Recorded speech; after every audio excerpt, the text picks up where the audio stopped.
The first time I ever saw Ethan was my first year working at Zombie Farms. It was both our first year, and it was dress rehearsal night. The management team would come through, you get to do a couple practice rounds scaring them, then they move on, so there's a lot of downtime, so you hang out with everyone around you while you're just waiting. He was dressed as a giant teddy bear, and it was his birthday, and he was telling me excitedly about the new Green Day album, Revolution Radio, that had just come out. I was not a huge Green Day fan, I was a My Chemical Romance person, but I can get behind anyone who wears a lot of eyeliner and sings with angst. We then did not speak for the rest of the season, until the final night. That year, Halloween was on a Tuesday, and we were open for a no-scare night because you cannot get enough scare actors out on a Tuesday night when they have work in the morning. All of us were working there to make sure customers who walked through didn't steal any props or didn't get lost during the way, as they did a little moseying through. But some people had candy they were handing out for Halloween, and I knew the scene behind me had candy. So once the crowd had died down, it was about halfway through the night, I slipped through the chain link fence and started making some light conversation. Ethan was dressed in a black button-down shirt with a red tie and a lot of eyeliner. I told him it was a very good Gerard Way from My Chemical Romance. He did not correct me that it was Billy Joe Armstrong from Green Day. We chatted for a little while, and eventually I got my hands on a pack of Starburst. I took one, put it in my mouth, and turned back around to go to my spot, to which Ethan shouted, "Hey, wait, you work here!" I turned around and said, "Oh, I'm sorry, do you want it back?" This worked out very well. He thought it was very attractive because he asked my number later that night. Unfortunately for Ethan, I am very oblivious and thought he just wanted someone to go to concerts with. Hell yeah. So during the week, I invited him to my parents' house. We were doing the rural country thing where you have a bonfire and invite everyone you know because it's the big socialization opportunity. And he told me he had something very important to tell me that could only be said in person, and he needed to tell me that night. I said, "Hell yeah, man, whatever. Sounds great." So he gets there. My brother was the first to see him come in, and came in the back door saying, "There is a giant in the driveway." Turns out, when you spend the whole season sitting next to people or wearing big costumes, you do not realize that the man you've been talking to is 6'8" and has to duck through your back door to get in. Throughout the night, I tried to make opportunities for us to go and speak alone so that way he could talk. So, hey, we'll go get drinks for everyone, and then all my friends would follow us. Oh, we'll go get the marshmallows for the fire, and then they would follow us. Unbeknownst to me, they'd clued in on what he was trying to do and thought it was really funny to watch him squirm, not being able to get a minute alone with me as I did not know what he was trying to do. Ethan was the first who had to go home that night, so he decided he had to leave, and I offered to walk him out to his car. "You guys stay on the couch, I've got this." And they all followed us onto the porch and stared him down from 10 feet away. And he just looked at me and said, "Well, I gotta go home now." Later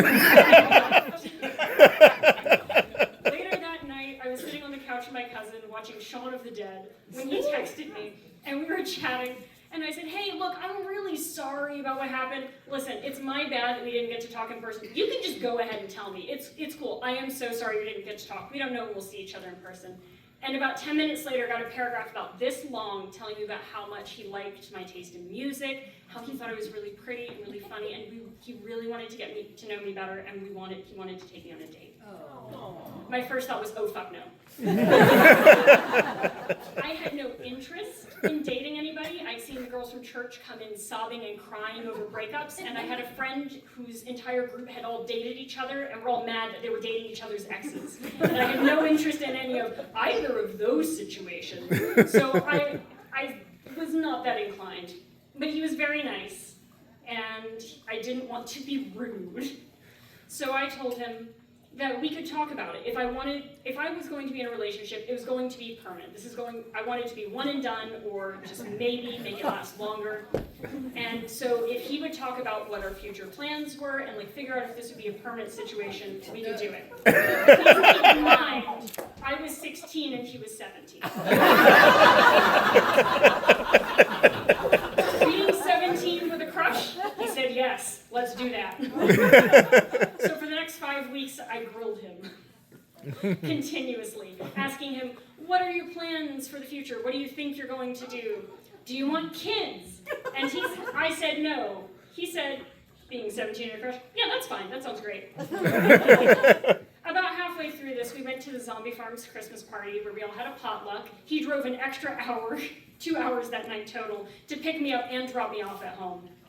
Oh. And that night we had a special event where we would go to the owner's house and watch a movie, and we watched The Witch. Ethan and I were lucky enough to get seats on the couch. Everyone else was relegated to the floor. While we were back there during the movie, about halfway through, I started feeling something tapping my shoulder. And he kept trying to put his arm around me, but getting nervous and pulling it back. My shoulder, and then getting nervous and pulling it back. Until finally I grabbed his hand and just put it on my shoulder because I was tired of all this back and forth. And then I started feeling something bumping my head. And it seemed like he was sniffing my hair. And I couldn't figure out why he was sniffing my hair. And every time I turned to look at him, he'd look back at the screen. So on the way home in the car, I asked him, "I'm sorry, were you kissing the top of my head?" And all he had to say for himself was, "Yeah." This was too adorable, and by this point, I had already kind of decided I really did like him. But it took another week of talking to convince him to let me go on a date with him. So our first date, we went to a caroling party. It was with his family's church. We had a very lovely time chatting with everyone. And we decided to leave a few minutes early, just a little while, so that way we could go back. And we went back to the car and shared our first kiss.